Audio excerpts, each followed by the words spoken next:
Good to see you guys. I'm so excited that you're here. I want to start off with just talking about short films and what they have done and how they can help you. And I have three things that every good short film needs to have in order for it to succeed. So, making a short film is absolutely the best way to get into the industry.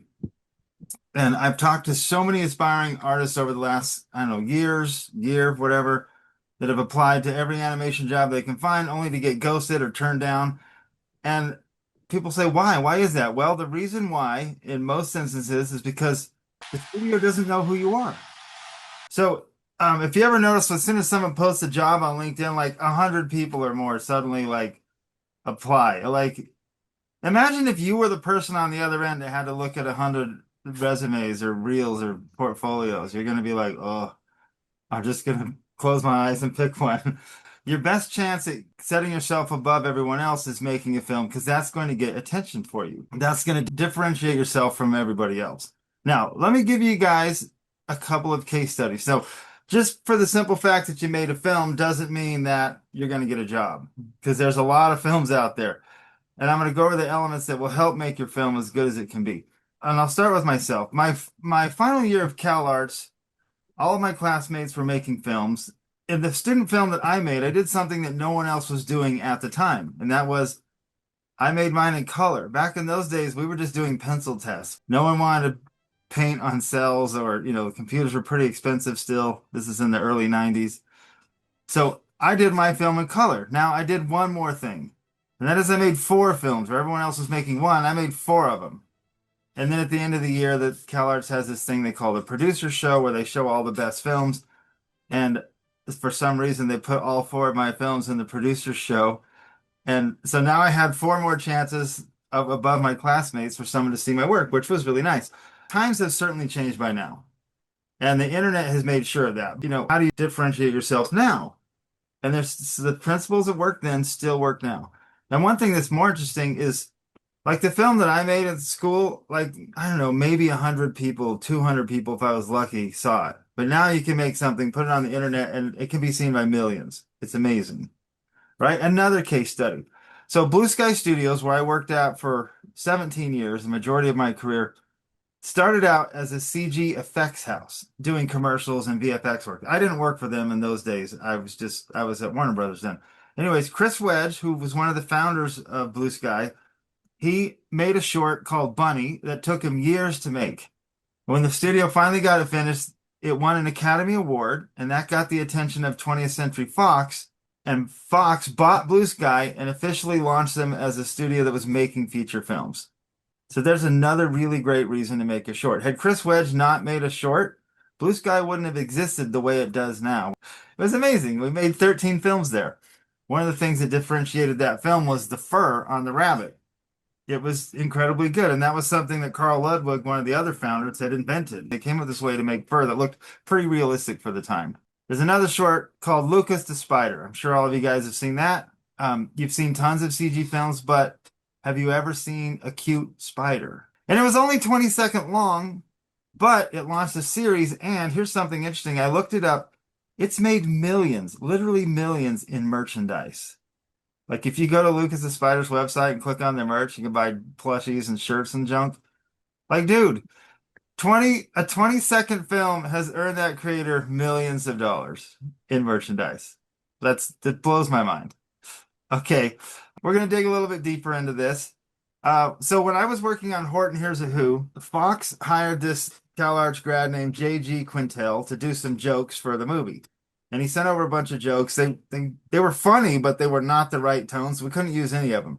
But they hired JG based on his student film called 2 a.m. in the A.M.P. Now, JG Quintel, if you don't know who he is, he went on to do the regular show. He was the creator of that. And that was, that show didn't come off of his short, but his short got enough attention from the studios that they listened to one of his pitches and he had something good enough that they made a show out of. So that was pretty cool. Now, way back in the day, I went to school with Gendy Tartakovsky and Craig McCracken, and both of those guys, their student films became a series. Gendy did Dexter's Lab, and Craig McCracken, his film was originally called The Whoop Ass Girls, became The Powerpuff Girls. Like Hanna-Barbera was not going to put out a show called The Whoop-Ass Girl, so they had to change it. That was kind of cool. And these are off of shorts that they had made while they were in school. Now, more recently, one of the students at Cal, this was last year, Offrey Sparrow, I'm not sure I'm pronouncing her name correctly, I haven't met her. She did a film called Girls in Real Life Situation. And that landed her a job at Illumination as a board artist. So that's pretty awesome. So look, new people are still getting jobs.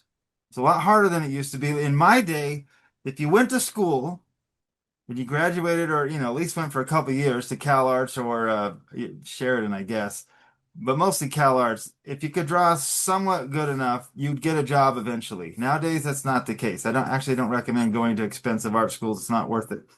Okay, so finally, for the biggest case study there is, YouTube. That's it. Like, look at all the stuff that's on YouTube. And there's people who didn't study film or whatever, they're making stuff and are doing amazing. Live action, cartoon, whatever.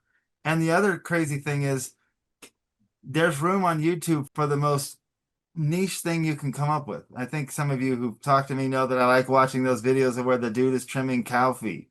Like, why? Why does that guy have 3 million subscribers? Who's watching this guy trim cow's hooves besides me? And it's always the same thing, but it's good. And this guy is following the principles of story that I'm going to talk about in just a second here. All right, so the very first thing, and this is pretty obvious, you have to start with a good story. Like, duh, of course. A lot of people think just because they can draw, they can tell a good story, and that's not the case. Other people are like, well, look at all my cool camera angles in my film. I can't tell you guys how many storyboards I've seen that had cool camera angles, but the story was crap. The camera angles does not make a good story. And also good drawings don't make a good story. I mean, how many of you guys have watched that? I can't think of the name of it. There's some shorts on YouTube that's literally a stick man. And it's got millions of views. Like, it's funny, it's cool. It's a stick dude, whatever. So it's not good drawings and it's not cool camera angles. Those things help for sure, but that's not what makes a good story. Stories are like art, and it takes time to get good at it. And you must study good films or great films and read great literature to crack the code. So tonight I'm going to give you guys some laws that I've learned while storyboarding. And I've worked on over 34 feature films since I've started in animation.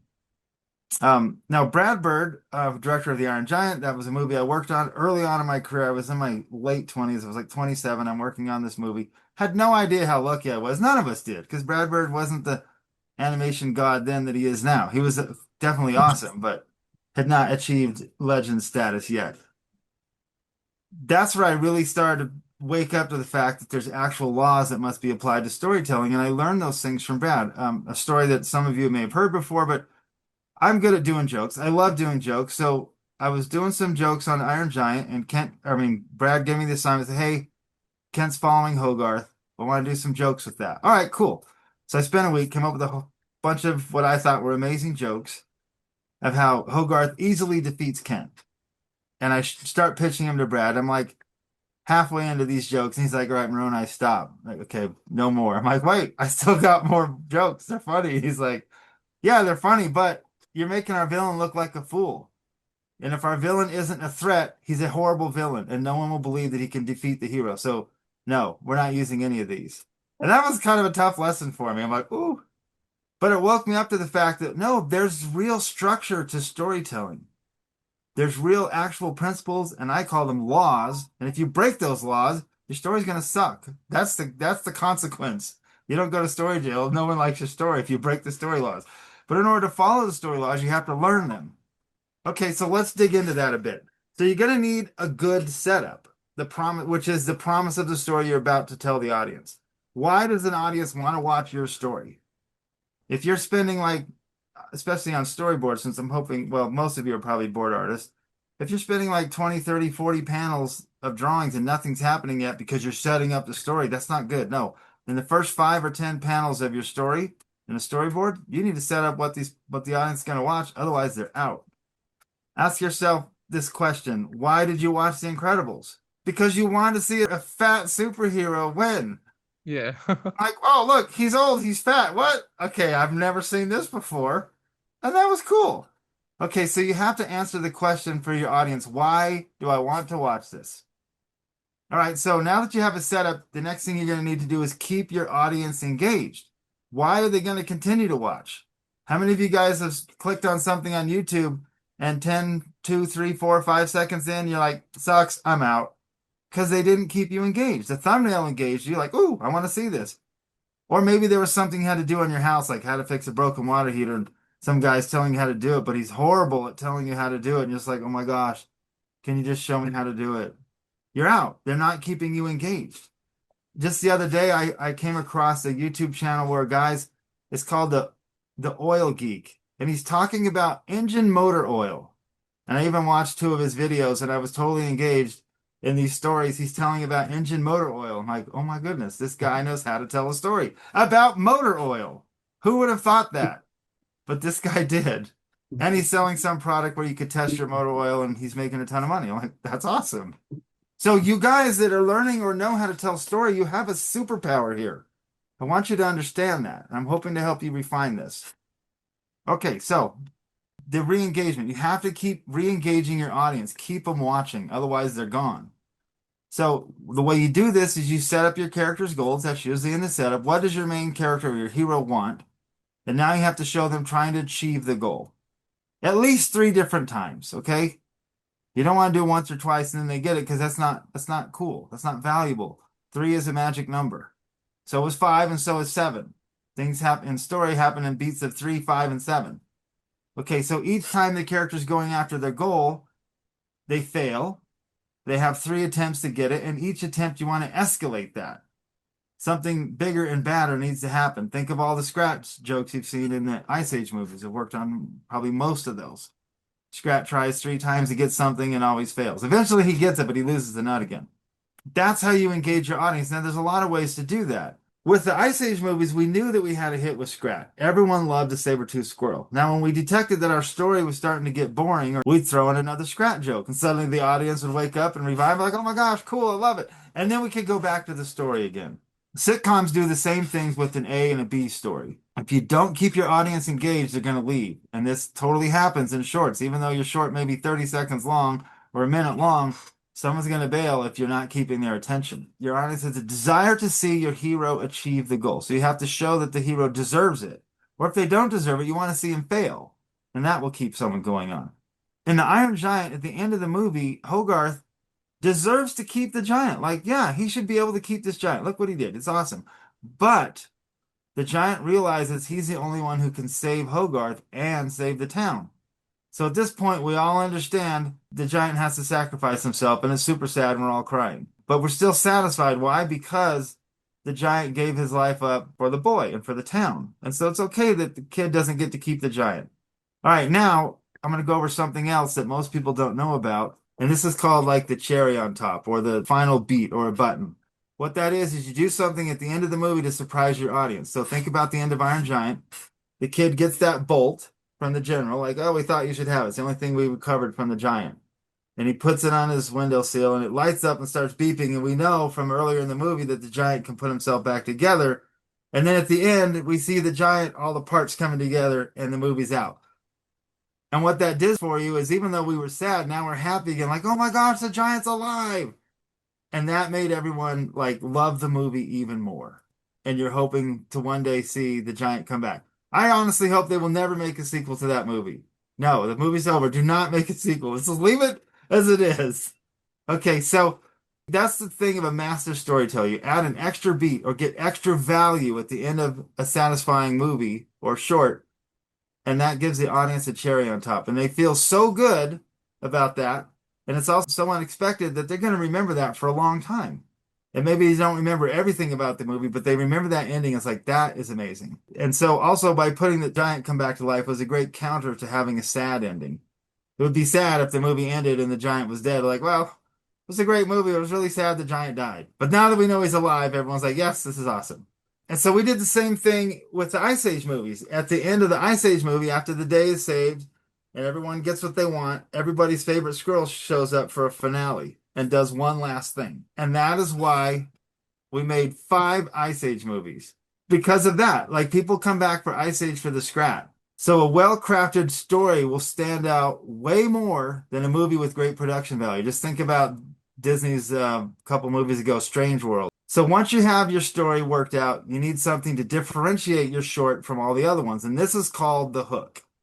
So how are you going to get attention for your short or your story? This can be something visual, it can be action, or even it can be a title if you want. There's a YouTuber that I really like, Casey Neistat on YouTube, if you guys have ever seen his videos. And one of his early videos was called Bike Lanes. Starts off with him getting a ticket on his bike, a traffic ticket on his bike by a cop. And that's like, what? Why is this guy on a bicycle getting a ticket? It was such a great hook. That video has like 30 million views. Here's another one. This is where your ice cream comes from. The creamy poop of a mystic unicorn. Like, who's not going to keep watching that? A unicorn pooping ice cream. Okay, so everyone's like, oh yeah, cool commercial. It was really funny. All right, yeah, it's a commercial, but it's also a story. It's also a short. And that commercial, that short, made $25 million in sales. That's how good that story was. I actually have two of those Squatty Potties at my house. I just want to impress on your mind, guys, what a short can do for you. Now, there's a lot of reasons why you can't make it. Oh, I don't have any money. I don't have any time. Like, find the money, find the time. If you do it right, this is going to be amazing for you. If you do something awesome, but you don't get attention for it, what good is it, right? No one's going to watch it if they don't give you attention in the first place. So this is, if you look at like movie trailers, movie posters, thumbnails on YouTube, all of those are designed to get your attention, to get you to click on it, to get you to watch. And that's the world that we live in. Like most of us look at stuff on our cell phones. So when you make a short, you want to design it to work on a cell phone. This is something you want to think about. What is a visual thing or a word thing, a title can be that's going to be unique to you and get attention for what you're doing? For example, like it could be your one-liner, like a rat that wants to cook. That was Ratatouille. It's like, oh, wow, okay, a rat wants to cook, huh? Cool. Your short is going to live or die on this one thing, the hook. On like if you're getting people's attention. And you don't have to come up with this at first. You can write a story and come up with that later. Okay, so next we're going to talk about science. This is the third thing, the science. Now, most people don't put art and science together. Early in my career, I used to scoff at test screenings. I'm like, oh my gosh, what do you need to do that for? This is dumb. I can tell you whether this movie's good or not. But let me give you an example of why test audiences and test screenings are good. That's going to tell you when people start losing interest in what you have. Or even if someone wants to watch it in the first place. I read a book about that pooping unicorn, the Squatty Potty thing, and the amount of study that went into that commercial was incredible. How the Harmon brothers pulled it off. And I was amazed by the effort they put in. They didn't leave anything to chance or intuition. Now, intuition is great, but test your intuition anyway to see if your intuition is correct. I'll give an example of that. On Ice Age, there was this joke where Sid holds an icicle up to his neck, like on either side of his neck. I'm like, oh, guys, that joke is so old and stupid. Here, I got three other ones. Well, the director really liked the icicle joke, so whatever, it's in the movie. And when I watched the movie with an actual audience, everyone was laughing. I was like, okay, I thought the joke sucked, but no one in the theater did. So you want to test your intuition anyway, even though you think you know, and a lot of times you do. Your intuition is usually always right. Test it anyway. While we were working on the Peanuts movie, it was in really bad shape. Like it was boring. Even us as the board artists were like, oh my gosh. They did a test of the movie. It scored really poorly. And so that actually got the attention of the people in charge. I'm not talking about the director, but people above that.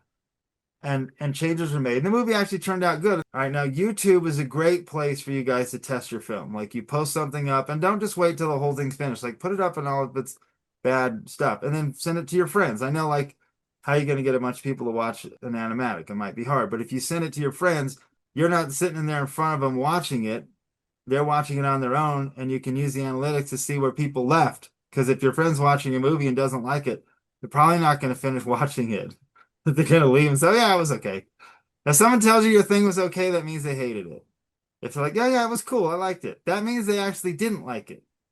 Now, if they say they hated it, that's actually good feedback. Well, why did you hate it? Now, if someone says, oh, dude, it was really awesome, and I like this, this, and this, then that's a good review. But like, yeah, it was cool. That means it sucked. It's the opposite of what they told you. Don't take it personally. Someone you don't really want to get feedback from is probably your mom and grandma. They're always going to tell you what's nice, even if it's not. Share it with those who are going to be honest with you, because it's really important that you get real feedback on what you're doing. If it's boring, you want to know that. If your jokes aren't landing and someone says, well, I didn't get it, don't try to explain it. Say, well, why didn't you get it? What part didn't you get? And listen to what people say. Now, it doesn't necessarily mean they know exactly what's wrong, but they bumped on something, and that's valuable feedback for you. And then you want to go back and figure out why your story isn't working. A good short will get you attention, but it's going to take significant effort. And I hope that you put that in because it's worth it. I just want to review the three things here. So, story, you have to have a good story, and there's definite patterns and laws that you have to follow to do that. Second is getting attention for the story. This is like, think of it as like marketing, right? How are you going to get people to watch this? What are you going to do to get them to do it? Sometimes it's a cool style that you have, like you have an art style that no one else has. Like, wow, that looks really cool. I want to see that. But you better back it up with a good story. And then the third thing is the science behind it. Like, figure out where your story sucks and make it better. And sometimes the story just plain sucks and you should just ditch it and move on to something else. I'll give you an example of that. A couple years ago, I did a bunch of shorts for Illumination for the Minions, and these were these 2D things. They put them out on Facebook. And I wound up writing about 25 of these things. And I would do a short, and some shorts had a really fun setup, but I just couldn't figure out a way to end it, even though I loved the setup. And when I came across something like that, I'm like, well, this story sucks. Whatever, chuck it. That's good advice. Not everything's going to be solved. Some stories are just terrible, and get over it and come up with something else. There you have it, guys. The three things a good story, a good short film has in common.